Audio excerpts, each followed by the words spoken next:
Oi, pessoal, tudo bem? Hoje eu venho trazer para vocês uma discussão que está rolando na internet por conta do vocabulário relacionado ao coronavírus. Vocês vão ver que é uma discussão super atual e super legal. Para começar a nossa discussão, eu quero que vocês lembrem do exercício que vocês fizeram na semana retrasada. Eu vou explicar ele um pouquinho para contextualizar e também para vocês entenderem melhor o que estava sendo problematizado pelo Pinker naquele vídeo. A sentença que estava em jogo naquela situação era give a mouse a muffin e give a muffin to a mouse. São duas sentenças, na verdade, que são correlacionadas, porque uma tem a construção que a gente chama de duplo objeto e a outra tem a construção com a preposição to. Nessas duas sentenças, que são sentenças imperativas, o que aparece é a mesma relação do verbo give com mouse e muffin, certo? Então, eu tenho os mesmos participantes e o mesmo verbo intermediando a relação desses participantes. É importante dizer que essa sentença não tem sujeito, porque ela é uma sentença imperativa, certo? Ela significa dê um muffin para um rato, só mudando a posição de rato e muffin, certo?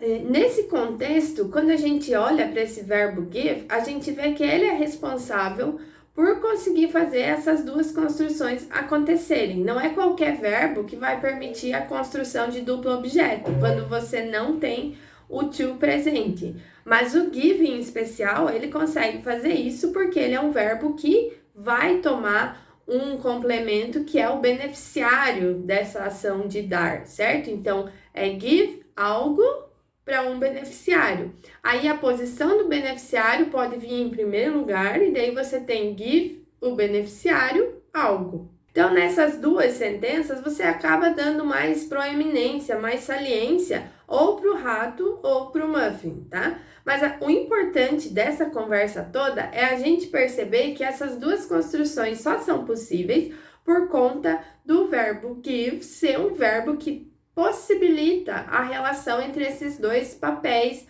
nessa cena, o papel do que é dado e o papel do beneficiário. Então, é por isso que o verbo é chamado o chassi da oração, né? Uma metáfora que o Pinker coloca para um conceito que é um conceito técnico que a gente chama de grade argumental ou valência verbal. Então, como que esse verbo coloca a posição dos participantes de uma cena dentro de uma oração. Cada verbo vai ter diferentes possibilidades de organização dessa cena, então cada verbo tem a sua grade argumental e é um pouco disso que a gente vai discutir hoje. A gente vai discutir em específico a grade argumental do verbo testar. Então, o dado que vocês têm aí na tela é um dado que foi noticiado. Boris Johnson testa positivo para coronavírus. E aqui, mais para baixo, na primeira sentença da notícia, vocês têm o verbo no passado. Então, o primeiro-ministro do Reino Unido, Boris Johnson, testou positivo para o coronavírus. A novidade nessa notícia é o uso desse verbo testar com o complemento positivo. Então, em princípio, vamos nos perguntar qual é a grade argumental desse verbo testar, qual é o chassi que ele propõe que a oração tenha quando ele aparece. Vamos levantar pelo menos dois dados que vão tentar revelar para a gente o que o verbo testar faz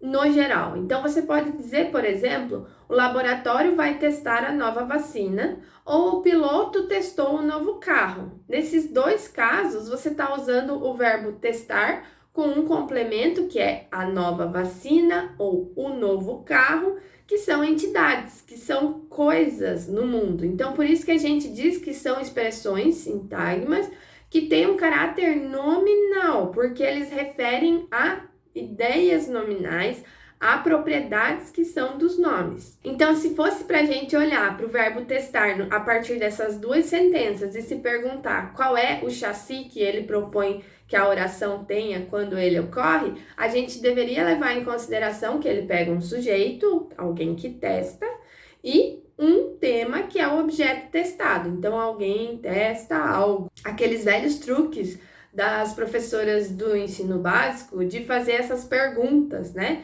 colocando ali uma lacuna na posição que seria do sujeito e do objeto. Então, quando você vê essa sentença, Boris Johnson testou positivo, com certeza não é aquela grade argumental trivial que toma alguém que faz o teste e algo que é testado. Parece que nessa sentença, Boris Johnson testou positivo, a gente tem uma grade argumental diferente. E daí, naturalmente, a gente vai se perguntar uma coisa muito importante. Será que o testar a nova vacina e testar o novo carro é o mesmo testar do testar positivo? Se a gente chegar à conclusão de que não, a gente vai dizer que são dois itens lexicais, cada um com o seu chassi próprio, cada um com a sua grade argumental própria. Agora, se a gente quiser manter que eles são o mesmo verbo, porque, enfim, né, o conteúdo lexical é muito semelhante, é sobre fazer testes nos dois casos, a gente vai ter que flexibilizar e pelo menos admitir que esse verbo testar é como o give, que tem lá uma possibilidade de ter uma construção de determinada maneira e outra possibilidade que é uma construção diferente. Então, é esse tipo de reflexão que a gente vai conduzir agora. Esse dado do Boris Johnson foi trazido para a discussão pelo professor Marcos Banho, numa publicação dele do blog da editora Parábola. Eu vou deixar o link para vocês nos comentários para vocês lerem a análise completa do Banho, mas eu também vou comentar aqui a análise dele e vou tentar explicar por que eu acho que a análise dele é um pouco limitada. Quando o Banho vê essa sentença, a primeira pergunta que ele levanta é: que sintaxe é essa? Que é basicamente uma pergunta sobre como os componentes dessa oração estão se combinando. Quando você se pergunta sobre a sintaxe dessa oração, você quer justamente explicitar como se deu a combinação das partes da sentença. Então, por isso que é muito importante a gente olhar para o verbo para entender como que essa construção está sendo organizada. A tese do Banho é que essa expressão testou positivo foi importada da língua inglesa. Então, vocês têm aqui na tela uma notícia muito semelhante que foi publicada em inglês que diz Johnson tests positive. E logo abaixo, na legenda, Prime Minister Boris Johnson has tested positive for coronavirus. A partir da correlação entre as sentenças que a gente viu na notícia em português com as sentenças que estão nessa notícia em inglês, o Banho vai defender que o que está acontecendo aqui é um fenômeno de empréstimo chamado decalque. Então, é diferente de você simplesmente emprestar um item lexical. O decalque é um tipo de empréstimo que vai trazer uma construção inteira para a língua-alvo, mesmo a gente não tendo esse tipo de construção na nossa língua. Mas como que essa construção funciona no inglês, né? Então, é muito comum para o inglês você ter essa combinação do verbo com um adjetivo. E daí é importante a gente lembrar que, nesse caso, a gente tem semanticamente uma construção que é resultativa. Então, uma construção que vai trazer um resultado a partir da aplicação de alguma propriedade. Então, aqui a gente tem uma sentença que ilustra a construção resultativa. Quando eu digo he hammered the metal flat, eu estou dizendo que, ao pé da letra, ele martelou o metal plano, chato. Como se ele tivesse pegado um martelo e batido num metal que estava completamente irregular, até esse metal ficar completamente plano, completamente chato, completamente flat.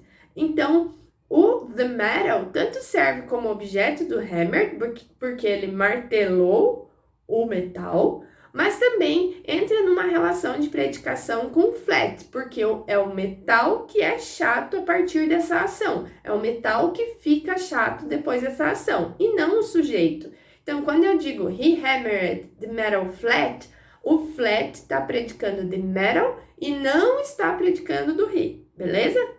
Então, esse tipo de construção seria uma construção possível para você explicar de onde vem o he tested positive. Seria como se você tivesse esse positive predicando um resultado do teste e não diretamente aquele sujeito. Então, você tem aqui uma relação do predicado do objeto, tá? Então, a gramática tradicional tem essa noção do predicativo do objeto e é mais ou menos isso que acontece nas construções resultativas, mas elas têm sim um sabor semântico mais específico. A gente já vai ver alguns detalhes do que acontece quando a gente tenta buscar essa construção em português. O o banho traz para a gente informações também sobre como esse item lexical to test, esse verbo, aparece nos dicionários em inglês. Então, a gente tem aqui a terceira acepção que esse verbo recebe no Oxford Dictionary, e daí a gente tem essa acepção ligada à saúde. Então, aqui diz o que significaria, né, testar. Significaria um verbo transitivo ou intransitivo, né? Aqui são as categorias da gramática tradicional que estão em jogo. E significa examinar o sangue, uma parte do corpo, etc., para encontrar o que está errado com uma pessoa ou para checar a sua condição de saúde. Então, você tem as possibilidades de construções que esse verbo vai aparecer. Test somebody or something, test somebody or something for something e test plus adjective for something. Então, você tem aí to test somebody's eyesight. Então, testar a visão de alguém, tá? Testar alguma coisa. Ou então, nessa segunda, the doctor tested him for hepatitis, que é basicamente o doutor testou ele para hepatite.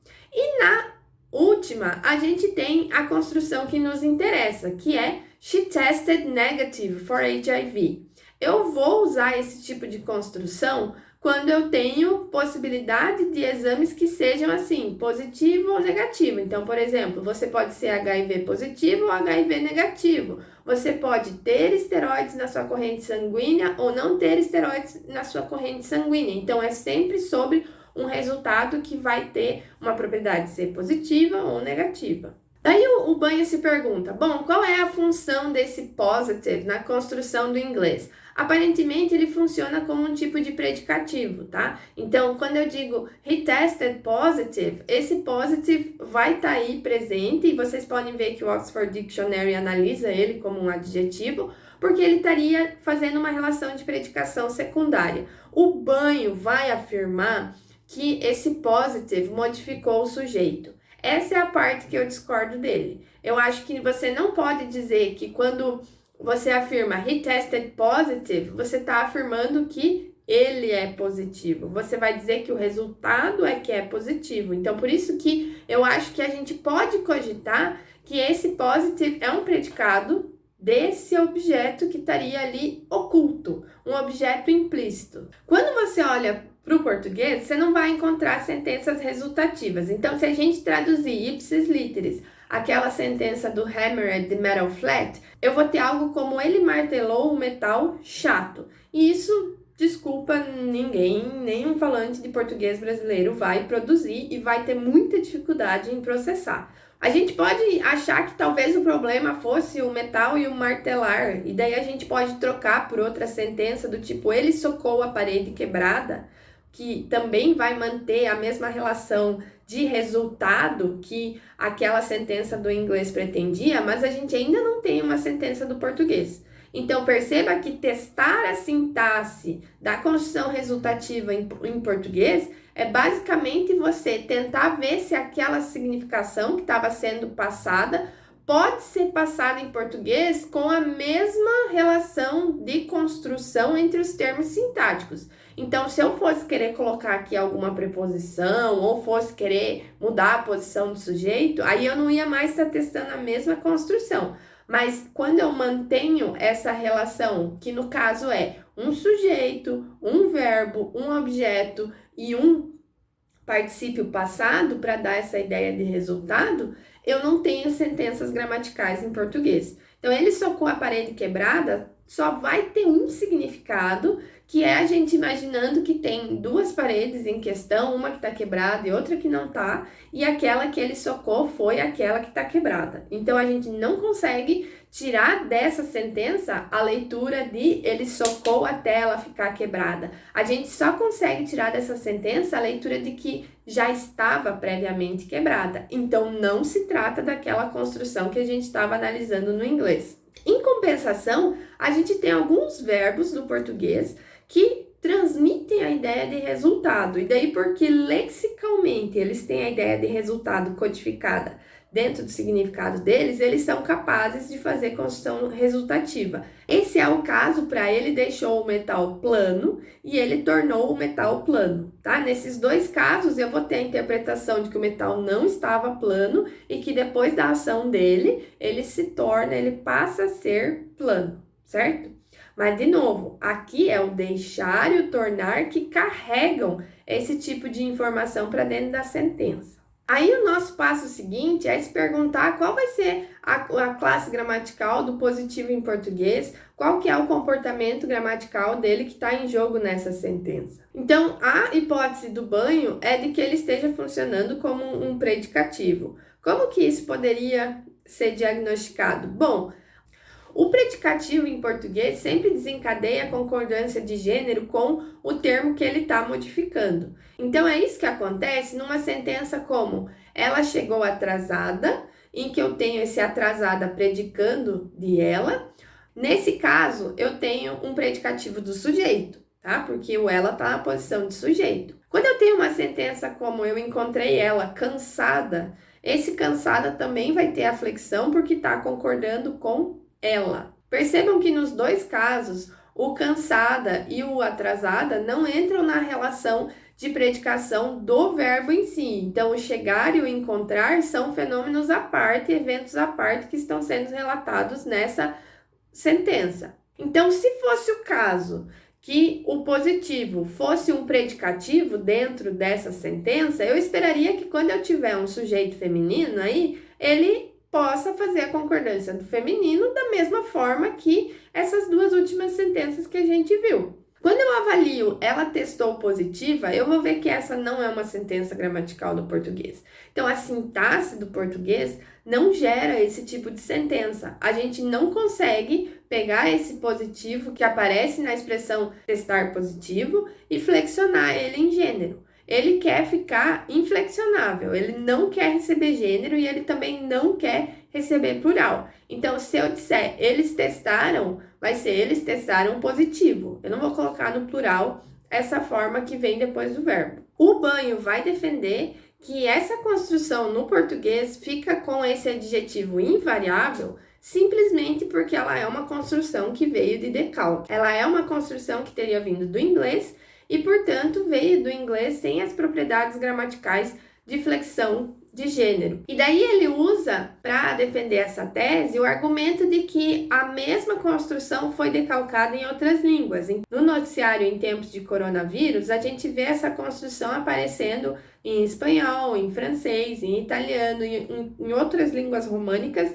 que também tem essa expectativa de flexão de gênero para o predicativo, mas que especialmente na construção do testar positivo não flexionam. Então, o argumento do banho é que essa construção tem que ser predicativa, porque do ponto de vista dele é uma relação de predicação do positivo com o sujeito, mas ele argumenta que a flexão não ocorre trivialmente como deveria acontecer no português por conta da natureza de empréstimo dessa construção. A parte legal dessa história é que quando o Banho publicou no Facebook dele essa análise da sintaxe do testar positivo, o Círio Pocente respondeu ele dizendo que discordava da análise. Essa construção não causa nenhum estranhamento, então ele rejeita a hipótese de um decalque que fosse empréstimo de uma língua estrangeira. Ele diz que para ele essa sentença está correlacionada com sentenças do tipo ele chegou rápido e ele fala bonito, que são sentenças em que a gente tem um comportamento especial para esse adjetivo aí que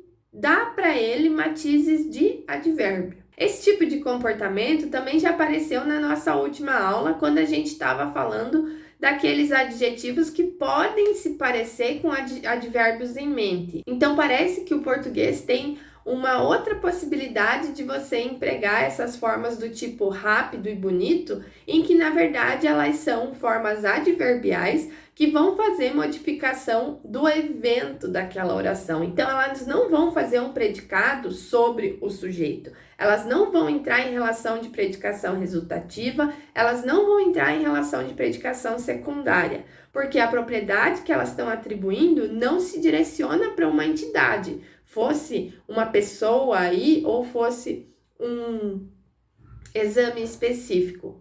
O que elas fazem é se relacionar diretamente com o verbo. E daí a defesa do Sírio é que quando você diz ele testou positivo, esse positivo é uma modificação sobre como ele testou. Então seria uma modificação de certa forma com um caráter adverbial, uma modificação direcionada para o evento. Eu só queria chamar a atenção aqui para o fato de que você não consegue fazer isso com qualquer tipo de teste. Então, só funciona para esses testes que são binários. Então, você pode dizer, por exemplo, ele fez teste de AIDS e acabou testando positivo. Ou você pode dizer, ele caiu no teste do bafômetro e ele testou positivo. Então, são casos em que você tem o positivo e o negativo como as duas únicas possibilidades. Você não vai usar esse tipo de construção para falar, por exemplo, de teste de colesterol, exame de colesterol. Você não vai dizer, ele testou 170 de colesterol, tá? Por mais que você consiga colocar ali a especificação de colesterol, parece que essa construção não é compatível com uma discriminação mais específica do resultado. Então, só serve para esses exames que são binários. E daí, talvez, de fato, isso seja um argumento em favor da análise do Sírio possente. Para terminar, então, eu queria trazer alguns outros dados de construções semelhantes a essa, que podem também chamar a atenção de vocês nessa época de coronavírus. Então, assim como a gente tem o testou positivo, a gente também tem o deu positivo. Então, a notícia que eu estou trazendo agora para vocês é do ministro Augusto Heleno. O ministro Augusto Heleno diz que seu exame deu positivo para o coronavírus. Perceba que aqui o sujeito do verbo dar não é o Augusto Heleno, não é o próprio paciente, é o exame. Seu exame deu positivo. Esses usos do verbo dar são outros usos que são super interessantes, que envolvem uma flexibilidade dele, em que ele fica quase sem significado. Não é sobre dar de alguém doar alguma coisa para outra pessoa. É sobre simplesmente veicular a relação do exame com o positivo. Então, é quase como se fosse um verbo de ligação, mas ele não é verbo de ligação, porque verbo de ligação tem propriedades sintáticas mais específicas. Então, o modo como ele funciona aqui é como um verbo leve. Essa é a nomenclatura que a gente utiliza. Então, por último, eu vou passar para vocês um áudio que eu recebi de uma prima minha no WhatsApp, trazendo informações sobre contaminação de coronavírus, e ela fala o seguinte: perdeu o olfato e perdeu o paladar. O único sintoma, e ele positivou, deu positivo. Então, ela usa a forma positivou. Ela pega a própria ideia de positivo e ela torna esse adjetivo um verbo. Então, isso aqui é um caso de derivação em que você tem a formação de um verbo a partir de um adjetivo, um verbo de adjetival. Perceba que é dentro de um registro específico, tá? Ela tá falando dentro de um jargão da comunidade médica. Então, esse tipo de neologismo vai ser bem contextualizado, né? Mas é super legal que a mesma ideia possa ser veiculada na língua por três construções que são completamente diferentes. Então, quando você diz ele testou positivo, o foco é em quem é o indivíduo infectado. Quando você diz o exame dele deu positivo, é porque você está comunicando um evento que ocorreu, tipo, ele fez o exame dele teve um resultado. E por fim, quando você diz ele positivou, você já está tomando essa ideia da infecção como uma ideia trivializada em certa medida. Então perceba que se a gente abrir o nosso ouvido, a gente vai achar um monte de fenômenos linguísticos que são extremamente interessantes para análise.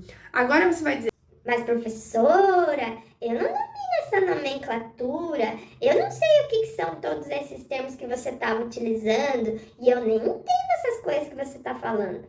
Eu vou dizer que você entende sim. Primeiro porque você é usuário de língua portuguesa e porque você escuta todas essas sentenças aí quando você está ouvindo o noticiário. Mesmo as que você ainda não tinha escutado, quando eu conto para você, você consegue processar elas, certo? E você também é capaz de perceber as relações de semelhança e diferença. Então, é isso que a gente tem que estar com o botãozinho ligado quando a gente está fazendo essa análise sintática.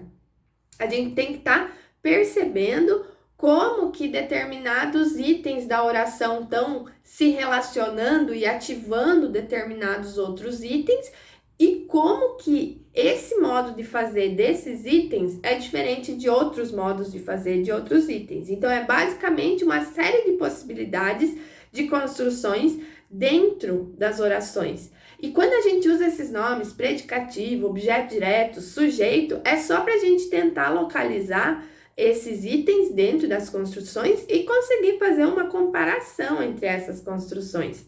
Eu consigo mostrar para vocês a comparação entre essas construções só pondo elas lado a lado. Então, eu imagino que quando eu traduzir essas orações resultativas do inglês para o português, vocês tenham percebido o quanto elas soam estranhas para nós. Mas elas não soam estranhas para um falante de inglês. Então, isso é uma evidência de uma construção que ocorre na língua inglesa que não ocorre na língua portuguesa. E daí a gente vai pensar, poxa, né, que legal, o que tem nessa construção que a gramática do português não utiliza? Então, eu consigo sim fazer uma racionalização sobre as semelhanças e as diferenças, levando em consideração as ocorrências dessas sentenças. Então, não se sintam sobrecarregados com essas terminologias que a gente acaba vendo na disciplina de sintaxe, porque o problema da sintaxe não é o problema dessas terminologias. O problema da sintaxe é entender essas construções todas que podem emergir dentro da formação da sentença.